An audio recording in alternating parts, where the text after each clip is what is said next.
വളരെ വെല്ലുവിളി നിറഞ്ഞ ഒരു സാഹചര്യത്തിലൂടെയാണ് GCCയും മേഖലയും ഒട്ടാകെ കടന്നു പോകുന്നത്. ഈ സമയത്ത് നമ്മളോടൊപ്പം ഇപ്പോൾ ചേരുന്നത് Indian ambassador to Qatar, ambassador വിപുലാണ്. Sir, welcome. Thank you. Thanks. Sir, India and Qatar share a long-standing relationship over the past of the years. So, how does the embassy collaborate with the Qatari ministries and authorities for the safety of the Indian and the security of the Indians in expats in Qatar? Well, as you said, we have a very old relationship with Qatar.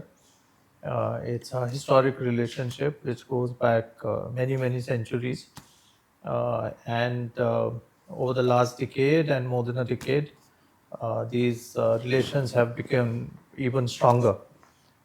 And these span, I think, almost all areas, whether it be the political relationship between the top leadership of both countries, trade, investment, and all other areas, energy, which is a big area of our cooperation. So we naturally, our embassy remains in touch with different government departments and ministries. And during this time, the last more than 1 month, when this regional conflict was taking place, we have been in touch with different government departments in Qatar. Of course, the main interlocutor for the embassy is always Ministry of Foreign Affairs. So we remain in very close touch with Ministry of Foreign Affairs. And then we also get in touch with different ministries. And I must say that in this time of the conflict, Ministry of Interior of Qatar has done a wonderful job in terms of keeping all the residents of Qatar informed of what should be done, what is taking place. And I think that has been very helpful for everyone who is living in Qatar. And the embassy has remained in touch with different people and different ministries in Qatar. So last day also, our foreign minister, Indian foreign minister S. Jaishankar, contacted with the Qatar Prime Minister. So that's right. So during since this conflict began, we have had at least 2 conversations between Honorable Prime Minister and His Highness the Emir of Qatar, and we have had conversations between our Foreign Minister and Qatar's Prime Minister and Foreign Minister. And we have conveyed to Qatar that we condemn the attacks which have taken place on Qatar, and we stand in solidarity with Qatar, and there should be no violation of sovereignty and territorial integrity of Qatar. It's part of our close relationship with Qatar, strategic partnership, in fact, which was signed and declared when His Highness the Emir of Qatar paid a state visit to India last year. So there are a lot of short-term visa holders, Indian holders, are stranded in Qatar due to this conflict. So after this shutting down the airspace, and after all, how the embassy support the short-term visa holders, and how many of them left from the country till now? Well, I think it became a slight issue when the conflict started on February 28. And for some time, there were no flights of Qatar Airways out from Qatar.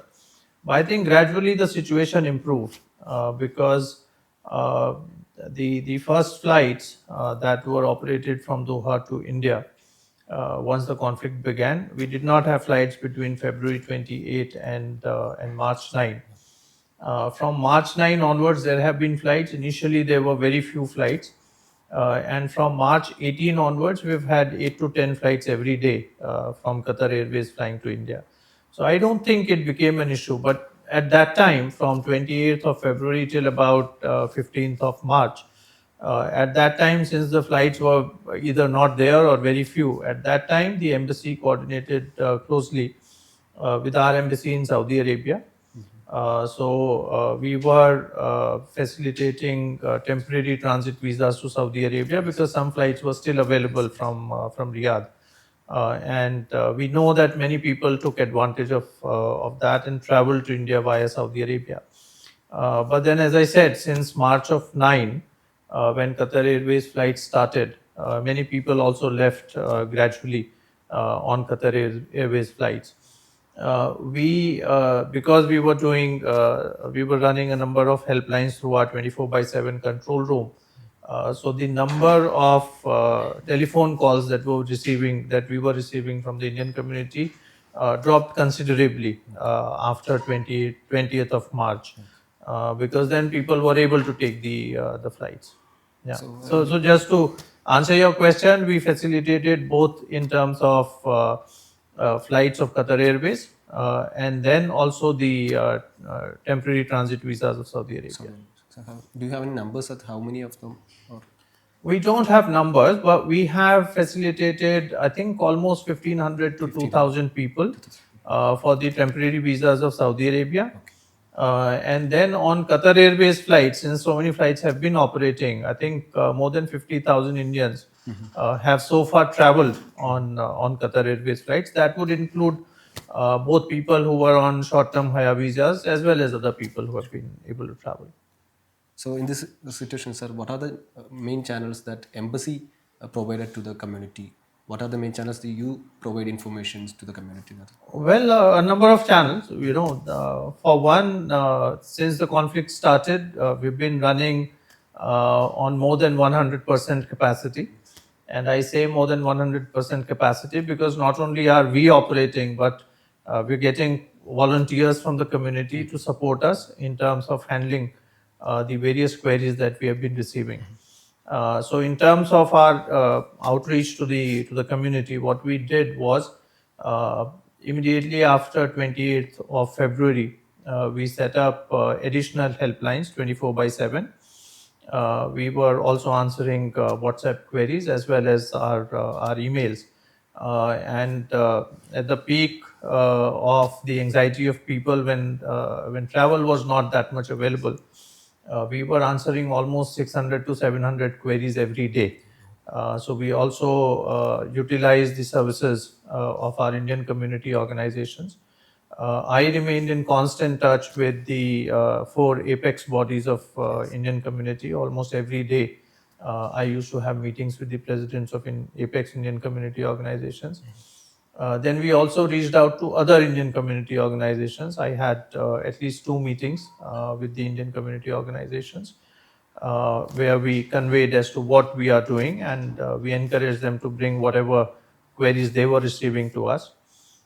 We also established help desks both here in the embassy as well as in the Indian Cultural Center as well as in Indian Community Benevolent Forum. So that people who are feeling more anxious, they can also go there and talk to people in ICC and ICBF. And of course, our social media is a good channel these days of reaching out to the community and tell them what we are doing.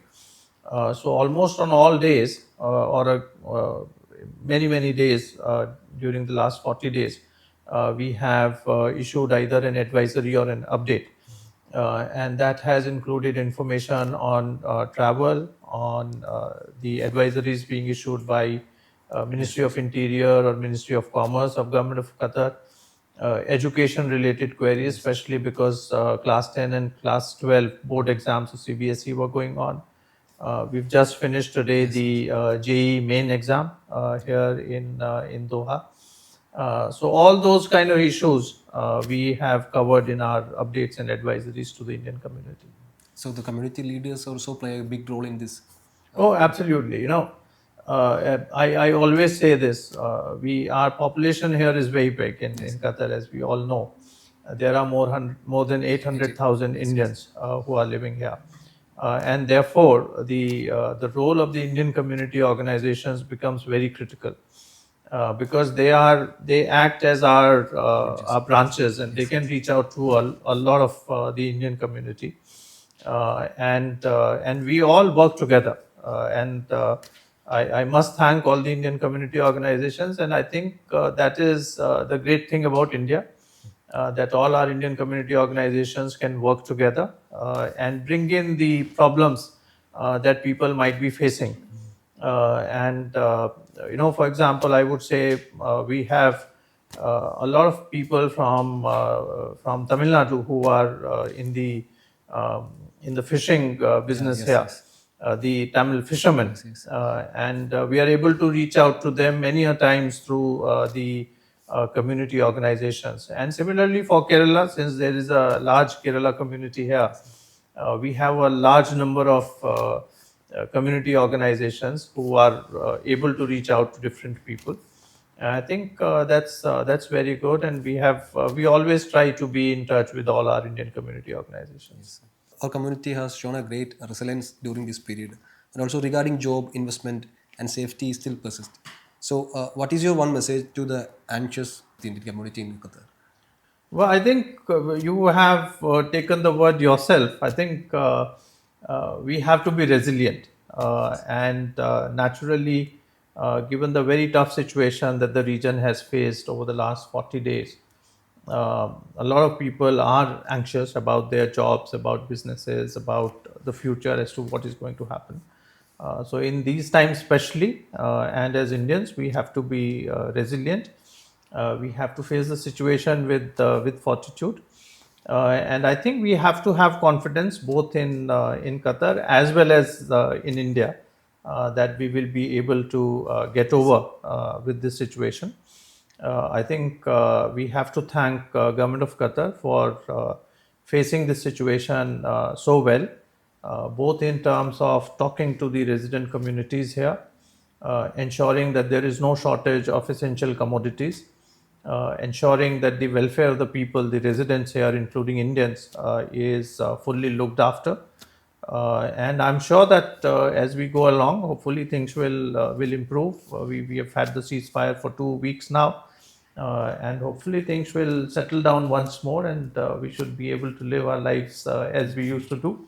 So, what is the one message to the Amir of Qatar or the administration that you have at this moment? Well, I don't think. I mean, His Highness, of course, he's the Amir of Qatar. But I think we have to show our gratitude. We have to thank the leadership of Qatar, the government of Qatar, and the people of Qatar. That even in these tough circumstances, as well as in the past, we've had the example of COVID. That they've always taken great care of the Indian community and all the other residents of Qatar, and I think that has been the case this time as well. And I think we owe that kind of debt to Qatar. Our relations are very close and strong, and I think we all have to serve those relations between India and Qatar. We have to show our gratitude, we have to be thankful, and we have to keep working together so that we are able to once again normalize the situation, keep working, and I'm sure that both our countries, India and Qatar, will do wonderful.